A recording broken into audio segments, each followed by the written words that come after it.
All right, we'll get started here. This is another Glo Office Hours, basically an Ask Me Anything type of session for 30 minutes. I'll be here just hanging out. Please feel free to ask questions. We have some more people trickling in here, so get started with the questions a little later. But yeah, I always like to start these with kind of explaining what Glo is. So you can think of Glo as the anti-poverty version of the dollar. And holding Glo basically helps lift somebody out of extreme poverty. So for new people watching this, it's a really ambitious goal to think of money in a different way in terms of just holding money, a different form of money, can help alleviate a really big social problem throughout the world, which is extreme poverty. More technically, we're building a stable coin. We're launching on Ethereum and Polygon first. It's a fully backed stable coin, so we'll have a collateral reserve that supports the value, and we'll invest that collateral into US Treasuries. Any interest income that's generated from those US Treasuries will get donated to Give Directly's basic income program. So we want to use basic income programs as what we want to support to help alleviate extreme poverty throughout the world. So yeah, that's what we're trying to build, and it's an ambitious vision to help solve this big problem, but we're making some progress. The past month, we work on kind of three different categories. Like, we want to grow the market cap. That's where we have the biggest impact. We're planning to launch on a decentralized exchange this month.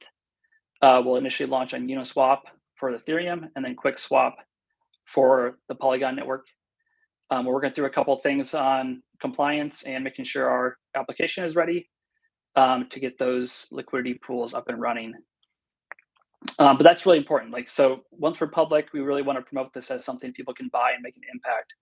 So as the market cap grows, the bigger the impact, the more interest we can earn from the reserves that support the currency. Thinking about how we're going to do this, a lot of it is a lot of just marketing outreach. We want individuals to buy it. We want people to join an early adopter program we're working on. So watch out for those updates.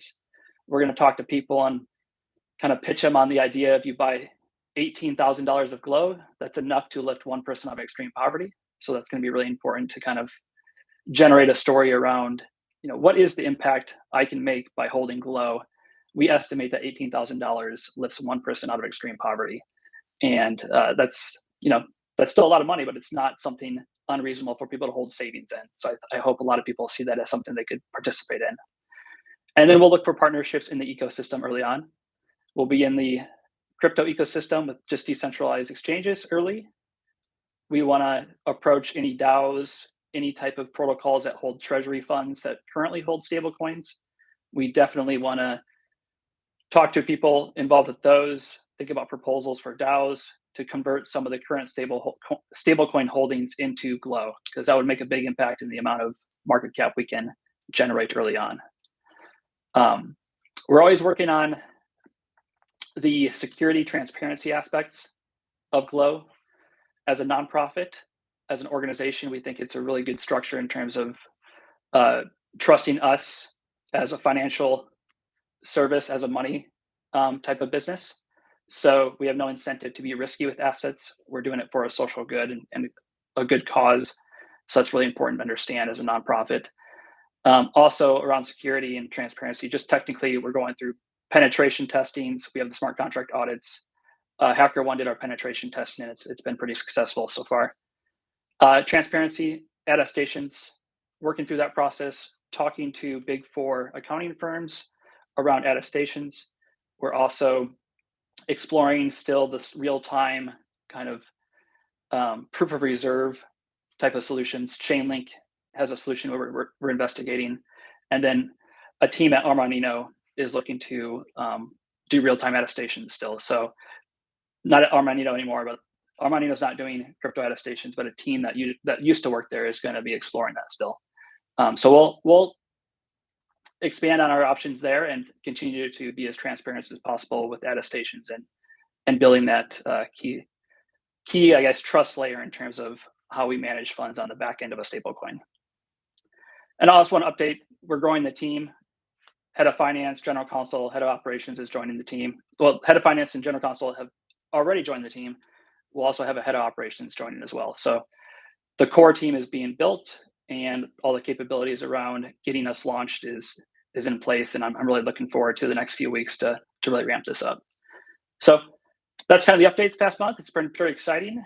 It's a lot of work to be done still, getting to a more public type of launch. So a couple items to figure out, but it's an exciting time, and yeah, I look forward to any questions people have in this live stream, and always like follow us on Twitter and keep tabs on updates on the website and all those things, because we'll be announcing a lot of things over the next couple of weeks to get people excited about the launch.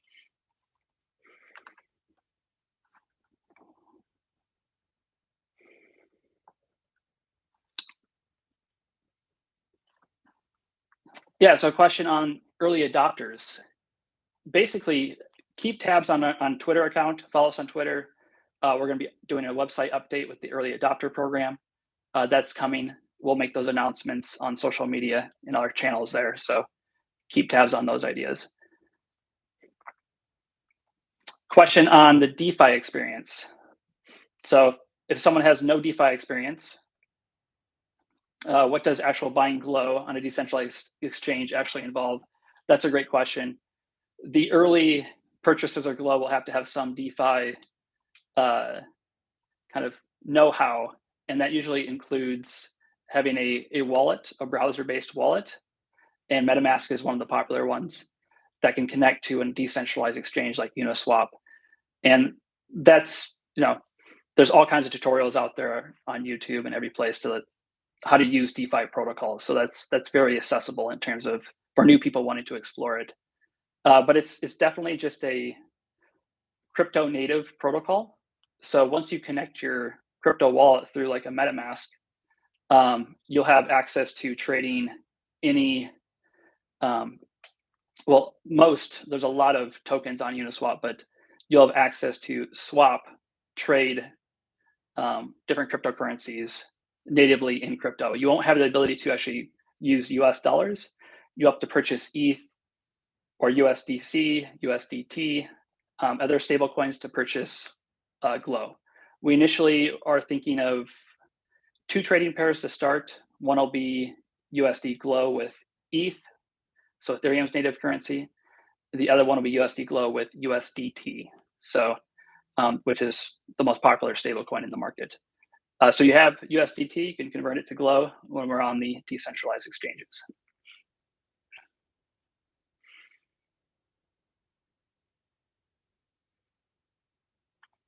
Yep, and I answered the trading pairs. So yeah, so the initial ones are the 2. We'll expand those. And what's interesting in DeFi world, like once a token is available to the public, people can create other trading pairs, provide liquidity. So it's something that will grow over time in terms of what kind of trading pairs we can use.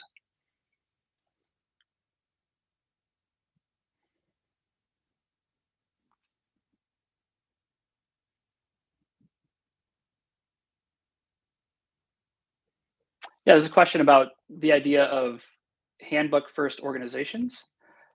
We do plan on moving towards a handbook first type of approach to our organization. Basically, it's part of a transparency and a way of organizing how a company operates. On our website, we'll be posting different organizational policies and information about what we do.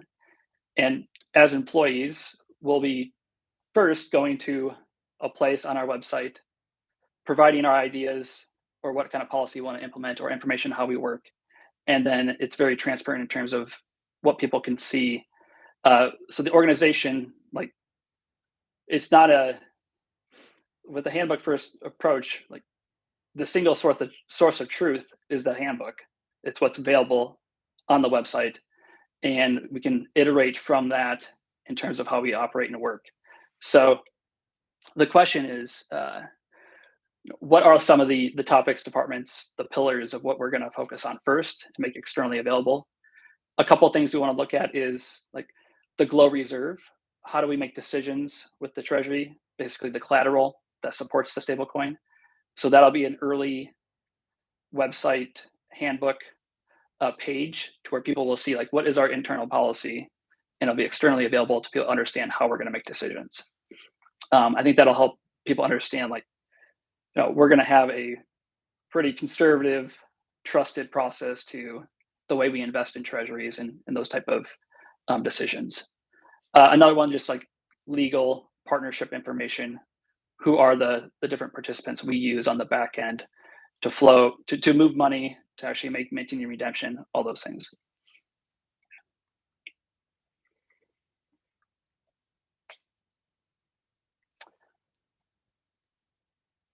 Yeah, there's a question about give directly. Yes, so give directly. They're been for several years working on cash transfer programs in places of extreme poverty, a lot in sub-Saharan Africa. We want to support specifically the basic income program they're working on, and that's actually available at their website. It's one of the programs listed at the top header. So if you go to programs, basic income, um, but they have been working on this for a couple of years in terms of studying the effects of giving out small amounts of basic income to people who live in extreme poverty. And usually the program lasts for 3 years, looking at how it allows different people to build capacity of savings or find better education, those type of things. So far it's been like a really impactful way to solve extreme poverty, and we want to support and expand and help scale those type of programs. But yeah, Give Directly itself has been doing cash transfers generally for several years, and they've had a really good track record in terms of helping kind of prove the model of not just basic income, but cash transfers as a solution to some big social problems in the world.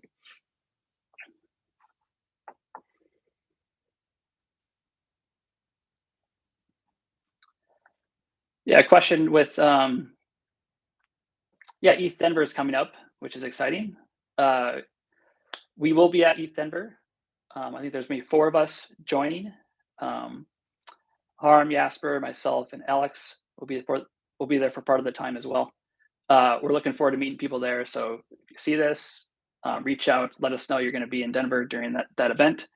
ETH Denver is one of the biggest Ethereum conferences of the year. So we really want to meet a lot of people and kind of share what we're doing. Plus, we want to support the ecosystem. If there's ways we can help other protocols and people building in this space, we definitely like to talk to you and make sure we can leverage what we know with other people and share our knowledge.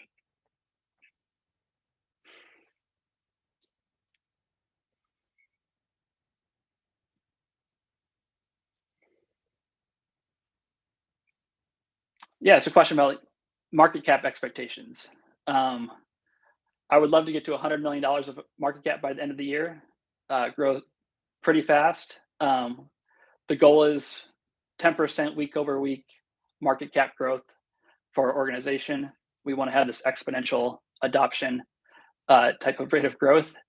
That's the goal. We want everybody to help, as a community, help us get there. So I think depending on where you start that exponential growth, um, getting to 100 million, you kind of have to start with about $1 million of market cap over 1 year. But yeah, I think looking at past stablecoin growth trajectories, the market really has an impact on the growth of certain stablecoins. So not everything is in our control, but we can control like all the effort we do. So I want to, as an organization, think about, are we growing our efforts, our activities, like our community growth or outreach exponentially, and that's going to help support exponential growth of the market cap and help us compete in this, in this space that has already entrenched stablecoins. So that's the way we think about it here, and I think the faster we do that, the more impact we're going to have for the mission, the social cause. Like the bigger that market cap gets, the quicker,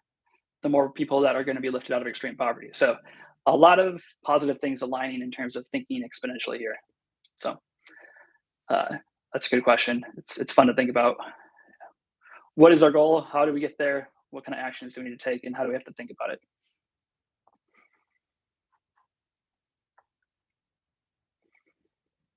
Yeah, question like when is the Glo launch? When are we going to be live? Well, the decentralized launch February, hoping in the next couple weeks. We're still working through a couple items that we want to confirm on the kind of organizational compliance side. Um, but yeah, I think if you just over the next few days, we'll hope to launch a specific day, not launch, but like announce a specific day, so we have some clarity around that, and then yeah, just keep track of our social, our website, and we'll hopefully have some more clarity around this specific day. But definitely shooting for February. The sooner, the better. We just want to make sure we're doing everything the right way at the beginning, and yeah, it's getting exciting.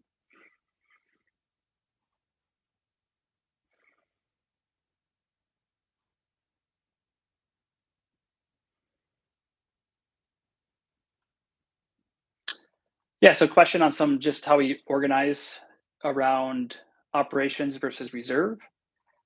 Questions like any of the interest income generated from customer deposits, basically the reserve supporting the stablecoin. Um, the question is, will any of that interest go to operational um, activities? Uh, Initially, no. We want to have separation. We want the reserve to support the mission, so tie market cap growth to the impact of alleviating extreme poverty, and then operations supported by donors and fundraising. That's the most, I think, the best way to start this and kind of push that model out there, see what kind of traction we get, what kind of support we get. I think we're in this phase of early adopters validating. Uh, I think it's not really product market fit because the product already has a lot of market kind of traction. There's already over $100 billion of stablecoin market cap out there with other types. It's more like our mission, our how do people perceive this Patagonia of money out there, and how can we capture some of this market cap? Um, so getting through this early adopter phase, getting us to a place where we're showing significant impact is going to be really important for our story, our pitch to donors, and we want to definitely talk to people who want to support us early and really get us through this early adopter phase. Those people are going to be really important, both in buying Glo and supporting the operations of the organization. We're in this seed kind of early development phase, and that's going to be really important to keep those two separate to make sure we're operating in a way that's going to be sustainable moving forward. So yeah, that's a great question. I really think we can keep that separate because once we're showing major impact, if we're generating hundreds of millions of dollars of giving, like supporting the mechanism to produce that massive amount of giving, it's like a force multiplying effect. Like $1 leads to $10. That's a very strong kind of pitch for the donor community.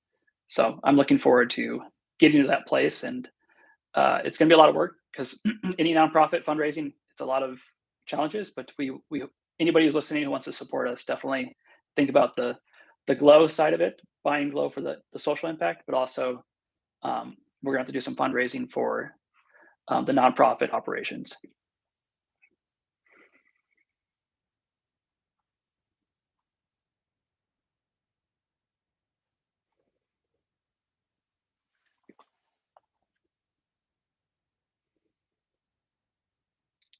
So yeah, question. Um, so misconceptions about Glo, the Glo model. Well, just the crypto kind of association with previous stablecoins that failed. Making sure people realize like we're a totally different stablecoin than Terra, the algorithmic type stablecoins. That's always important to clarify. Um, yeah, it's think about us like we're like a checking account deposit more so than a uh, kind of innovative way of thinking about crypto. Like there's no algorithmic or magical process behind what we're doing. It's we take in a deposit, we support the value of the stablecoin through that deposit. So that's really important to understand. Um, yeah, and also misconceptions too. We're not the ones actually on the ground doing the basic income giving. Give Directly is doing that. So think of us as we're the mechanism of of money generation to support those programs, and that's where this multiplying effect, like if supporting our model and that we can grow and scale our model, it turns into millions and billions of potential dollars. So um, yeah, we would love to think about those ideas because I think it's really interesting to think how crypto could potentially be a more efficient way of giving on the ground. But right now, that's not our focus. We want to support the programs.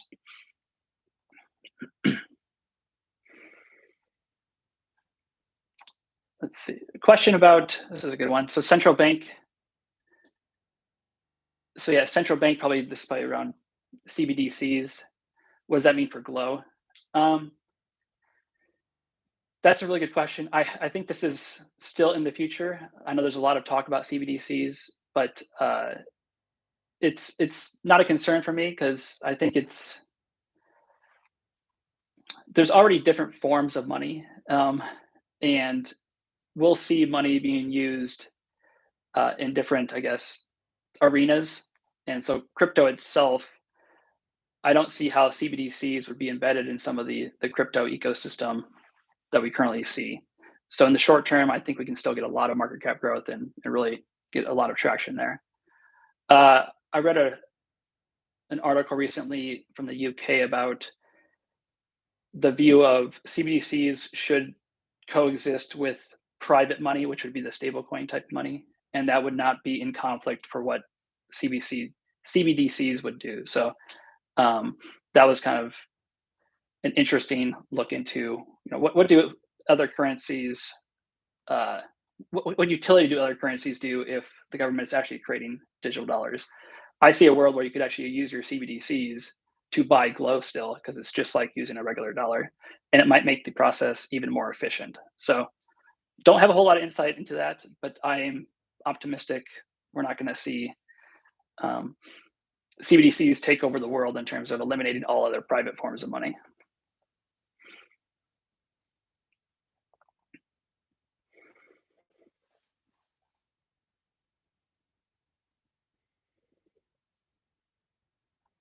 Yeah, questions. Anybody else doing this model? No one else is doing a stablecoin model in the form we're doing. Um, like the mission, investing in U.S. Treasuries and donating the interest. There are other organizations working on kind of basic income using crypto. Maybe like Glo Dollar is one that comes to mind. But yeah, there's all kinds of innovations in the crypto space around this thinking. But yeah, I think our model is pretty unique in terms of the fully backed stablecoin, similar to a USDC or USDT. So I'm excited to help expand that space and build in that area.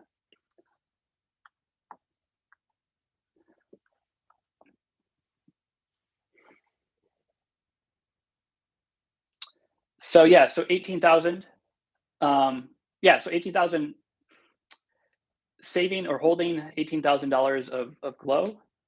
That over a year generates enough basic income to lift somebody out of extreme poverty.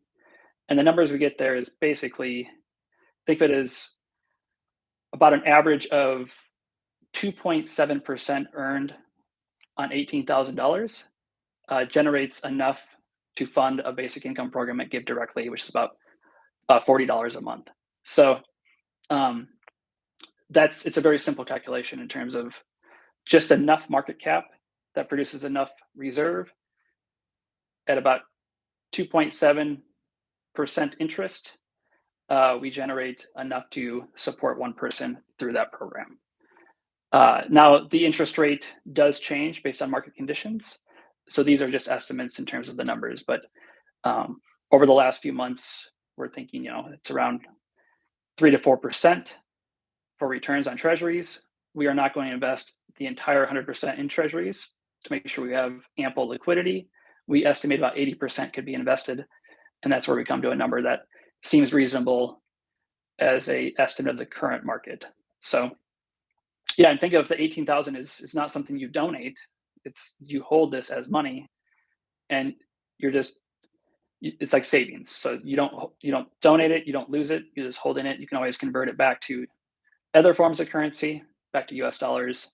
But the idea is like we'll earn interest from that $18,000, and that's enough to lift one person out of extreme poverty.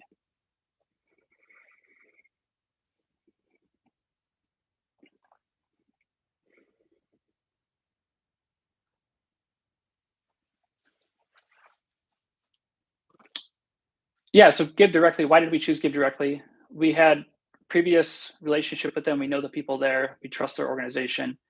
They do a lot of really good research on the impact, and they're very efficient.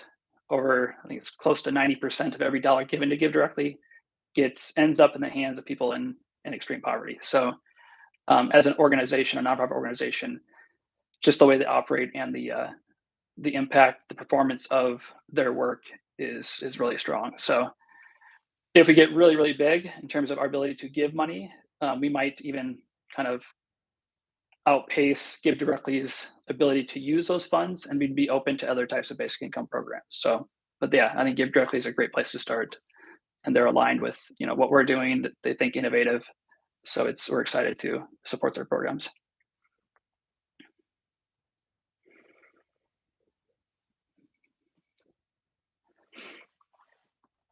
So, do I foresee CBDC Glo as a potential trading pair? I don't foresee it being a trading pair on like a decentralized exchange. I see it potentially just being US dollars in traditional markets, or like a centralized exchange where you deposit your traditional US dollars, maybe in the form of a digital currency issued by a central bank, and you could purchase a cryptocurrency like you do today. So, in a sense, it could be a trading pair, but the the place where it is a trading pair, I don't think it's going to be as crypto native as people like think of current stable coins.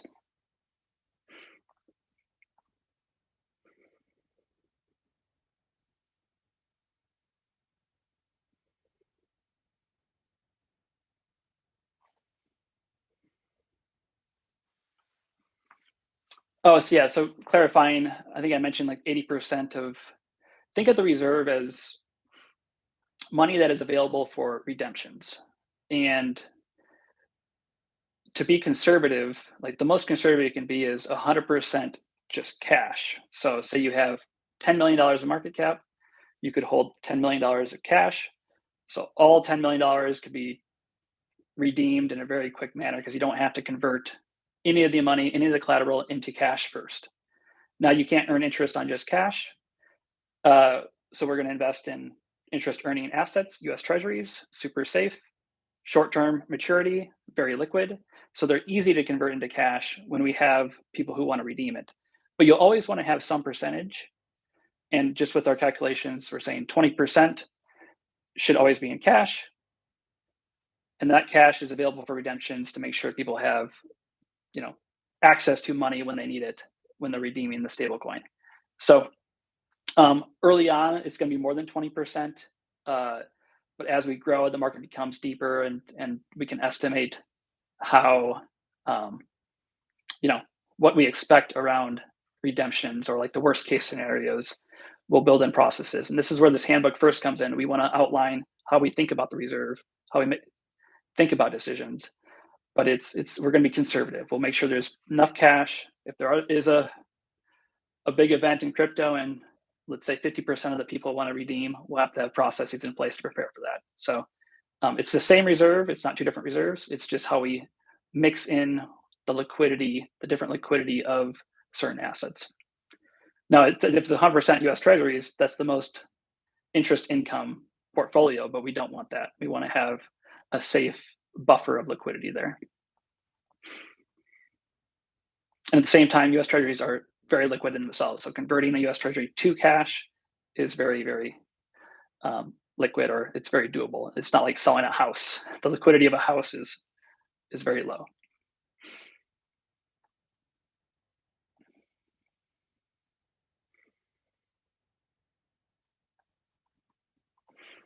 Those are good questions, though.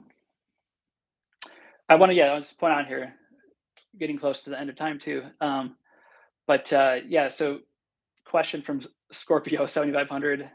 We're just mentioning the 2080 Um, I would just mention it's like it looks like a fractional reserve banking, how that's modeled. That's not entirely that's not true for us.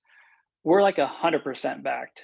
Um, so this is a good point. Fractional reserve banking means there's a certain percentage of reserves that need to be held in a bank, and that can be less than 100%. So we're saying we have 100% assets always held with us in different forms of assets. A bank can actually take in $100 as a deposit and then lend out $80. And so the reserve requirement of 20% would mean like at the bank, we store 20% just in case a depositor comes in and wants some money. So they're actually creating money supply by creating that loan. So that $100 can turn into an additional $80 of money because the bank isn't required to be 100% backed. That's where it's fractional reserve backing. We're 100% backed, just with a different composition of very liquid assets. So great question, though. I think the banking industry is interesting, but yeah, and banks have reserve requirements. The central bank is a lender of last resort, so the fractional reserve system works well when you have that system. We don't want to do any of the fractional reserve. We want to be very, very supportive there.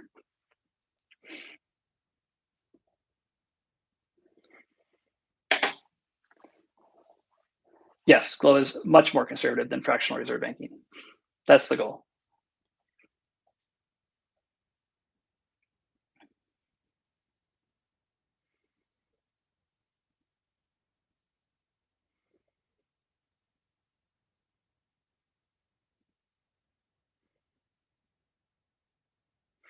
Okay, great. Thanks for the questions, for joining. This video will be uploaded afterwards, so feel free to share it with people and yeah, keep spreading the word. Really appreciate all the support. We're entering a couple exciting weeks here, and it's going to be fun, kind of pushing this out there. And I think it's, again, we're entering a stablecoin market where there's a lot of participants. There's already a big market cap. Converting to USD Glo to Glo is it's the same product. It's just a decision like, do you want to help lift somebody out of extreme poverty, or do you want to hold it in something that potentially earns money for a for-profit company? So I think we can tell a really strong story around supporting Glo and getting early adoption. So any early support is much appreciated, and definitely reach out to us. And if you're going to ETH Denver, want to chat, again, reach out. We'll definitely want to meet up. All right. Thanks so much. We'll see you next month at the first Thursday of the month, I believe. So thanks so much.